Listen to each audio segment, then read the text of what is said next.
দুর্ভিক্ষের ঘোষণা দিয়ে জাতিসংঘ, সেখানে ছোট ছোট বাচ্চারা বলছে আমরা মরে যেতে চাই, কেননা জান্নাতে গেলে তো খাবার খেতে পারবো। অন্যদিকে মিয়ানমারে আবারও শুরু হয়েছে রোহিঙ্গাদের নিধন। 1 লক্ষ রোহিঙ্গা সীমান্তের ওপারে জমা হয়েছে বাংলাদেশে পালিয়ে আসার জন্য।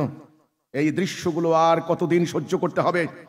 বাংলাদেশের ইসলামী দলগুলো কি শুধু বক্তব্য দিয়েই যাবে, নাকি বাস্তবে কিছু করার আছে? কঠিন প্রশ্ন ভাই, যিনি প্রশ্ন করেছেন।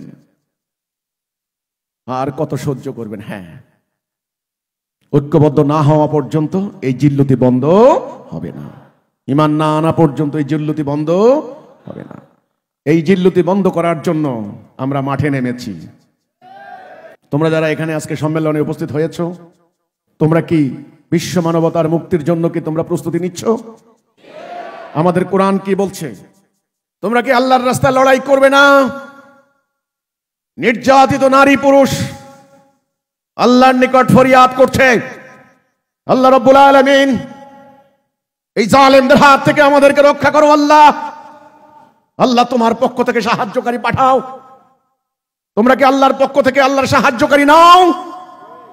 তোমরা বলেছো তোমরা আল্লাহর মনোনীত, তোমরা বলেছো তোমরা মুমিন, তোমরা বলেছো তোমরা বিশ্বাস করো আল্লাহ তোমাদের সাহায্য করবেন। যদি তোমরা আল্লাহর মনোনীত হয়ে থাকো, তাহলে যাও নিপীড়িত মানবতার মুক্তির জন্য। আর তোমরা মায়ের আঁচল ধরে বসে থেকো না।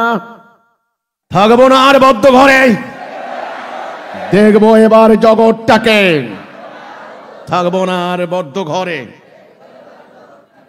তোমরা যাও, ছুটে যাও। তোমার মা তোমাকে আঁচল দিয়ে ধরে রাখবেন। মাকে বলবে, মা আমরা যদি না জাগি মা, কেমনে সকাল হবে?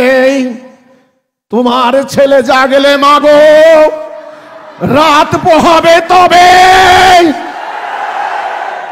এই রাত সময়ের রাত নয়, এই রাত জিল্লতির রাত। এই যা রাত অমানিসার অন্ধকার, এই রাত জুলুমের রাত, এই রাত্রি বঞ্চনার রাত্রি, যে গভীর রাত্রিতে প্রবেশ করেছে, ঘুটঘুটে অন্ধকারে প্রবেশ করেছে মুসলিম জাতি।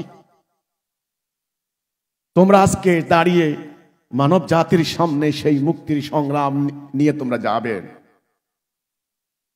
আর কত দেরি পাঞ্জেরি, আর কত দেরি পাঞ্জেরি, রাত পোহাবার আর কত দেরি পাঞ্জেরি। আমরা শক্তি, আমরা বল, আমরা ছাত্র দল। এই ছাত্র দল না, কবি নজরুলের সেই ছাত্র দল। তোমরা দুনিয়াকে জয় করার জন্য এখন যাবে, বের হবে। বের হবে তো মাকে বলবে, তোমার ছেলে জাগলে মাগো রাত পোহাবে তবে। তোমরা কি রাত পোহাবে? দিনের সূর্য কি আনবে? মুক্তির বারোটাকে নিয়ে যাবে? মানবতার মুক্তির জন্য তোমরা ছুটে যাবে? আজকে সম্মেলনের পর আমি যেন তোমাকে ধাক্কাতে না হয়, তোমার নিজের প্রেরণা যেন তোমাকে জাগিয়ে তোলে, তোমার নিজের উদ্দীপনা যেন তোমাকে সংগ্রামী করে। আমি তোমাকে শুধুমাত্র আল্লাহর আদেশটা মনে করিয়ে দিলাম। আল্লাহ বলেছেন, যদি তোমরা আমার রাস্তায় অভিযানে বের না হও, এমন শাস্তি দেব, অন্য জাতি তোমাদের উপর চাপিয়ে দেব, তোমরা কিচ্ছু করতে পারবে না। তোমরা কি আল্লাহকে বিজয়ী করার জন্য বের হবে না? এই অভিযানে নামবে না? এই ফিলিস্তিনি মুসলমানদের এই দুর্গতি আমাদেরকে শিক্ষা দিচ্ছে, আর আমাদের ঘরে বসে থাকার কোনো সুযোগ নাই। অলরেডি বাংলাদেশ সীমানার চারদিকে তারা জড়ো করছে বাঙালি মুসলমানদেরকে জোর করে ঢুকিয়ে দেওয়ার জন্য। তোমরা কি জানো?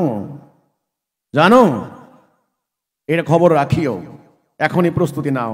বাংলাদেশে যারা রাজনীতি করে ওদের দ্বারা এই জাতিকে ঐক্যবদ্ধ করা সম্ভব নয়।